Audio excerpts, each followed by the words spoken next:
Alors, plongeons dans l'actualité des taux immobiliers en France pour ce mois d'avril 2026.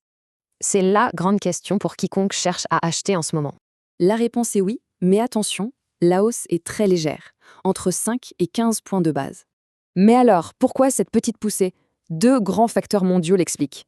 D'abord, l'instabilité géopolitique, notamment en Iran, qui crée pas mal d'incertitudes. Et puis, il y a l'inflation qui est repartie à la hausse, ce qui met aussi la pression. Mais pas de panique, une grosse flambée n'est pas en vue. Voyons les forces qui freinent tout ça.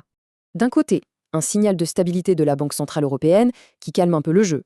Les banques, elles, ne veulent surtout pas casser la dynamique du marché, surtout au printemps. Et voilà le chiffre clé, cette fameuse barrière psychologique des 3,5% que personne ne veut franchir. Elles sont aussi bloquées par une limite légale.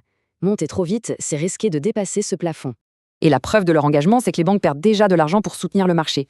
Alors concrètement, qu'est-ce que ça veut dire pour les futurs emprunteurs? Les experts s'attendent à une hausse très progressive. On devrait se stabiliser autour de 3,3% en 2026. Pour motiver, on voit des offres spéciales, parfois même des prêts à taux zéro pour certains profils. Mais la vraie inconnue dans l'équation, ce n'est peut-être ni les taux, ni les banques.